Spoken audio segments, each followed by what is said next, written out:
Everybody say, praise the Lord. Ginagawa ng tanan sa pagpanindong mga igsoon at sa pagtawag sa atong puno sa atong buhay na Diyos. Maduna may balang kasulatan ng balik ninyo sa pagbasa dari sa Psalms chapter 15 verse 11 to 12. Verse 10. For every piece of the forest is mine, and the cattle upon the thousands hills. I know the foes of mountain will feast in the field are mine. If I were hungry, I would not tell thee, for the world is mine, and the fullness thereof. You may be seated, my son. Ano your servant, in Jesus' name pray. Amen. Karon pagkadali punta mo sa usa ka tema na gayton. Disconnect to reconnect. Karon mangutana ko sa inyong mga igsoon, kumusta ba atong pagkinabuhi diya alang Kristo? Nagkalayo or nagkalayo? Dagko kayo mga pagsulay na didangan sa ato isip na Kristohanan, pero ang pangutana nagapabilin batang pagkinabuhi Kristohanan. Ang tanan mga kabatagunan karon daghan kay na influence sa dili mga butang. Pero akong pangutana mo mga igsoon, because you are here, we gonna be expand, we gonna be shaken. Hallelujah! Kana mga butangan na itong isuportahan mga igsoon, kana mga butangan ni ato sa Scottish prayer, daga mga butang na usahay kita ma-disconnect sa relasyon sa atong buhay na Diyos.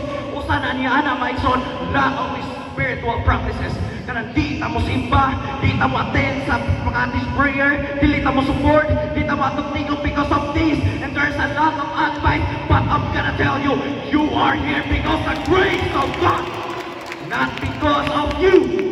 Because the mercy of God is there, mga kapatid. Kung maluya mata mga igsoon, daga mga pansulay na kita budangan yun na mga butangan. Pero buot na ako na kung ingnon sa inyong mga igsoon, na dili po hindi mahimong rason. You will never be a subject because God is there by your side, mga kapatid. Palakpakan nato atong buhay ng Diyos. Hallelujah. Uhusan pa na mga igsoon, kung na mga pansulay sa itong kinabuhi, maluya mo yun ta. Sa kutang ibulagan ta, tama? Kung daga pa mga butang na usay maluyan ta to depression, anxiety, frustration na mudangan ka na ito sa atong kinabuhi. But I'm gonna tell you, you will become an overcomer, mga kapatid, not because by yourself, but because of the grace, but because of the love of God that you are here right now, mga kapatid. And there's a lot of things, mga kapatid, kung saan man ang butanga na kailangan pag nato mo disconnect sa kalibutan because dili ang makalibutan. Tama mga igsoon? We are not here kay permanent na diri mga igsoon.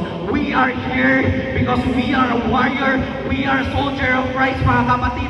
Mo na puta nga mga igsoon, kung imo ka sundalo sa atong buhay na Diyos, dili pwede na ang imong crown. Kung asa ka dapit, dira ka mga igsoon, dira ka magpunto mga igsoon, ang buhaton ni mga igsoon, you must defend.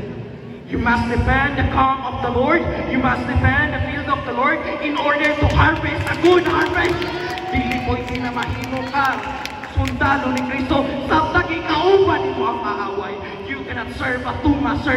You cannot serve a two master because God is a jealous God. Hallelujah. You must remember, you cannot be a warrior of God and still be friendly to the enemy. We are called to be the friend. Bisag unsa mga circumstances na amon sa atong kinabuhi, dili ta pwede magkaluya because God is there. Philippians 4:13. I can do all things through Christ who strengtheneth me. Hebrews 13:8. Jesus Christ is same yesterday, today, forever.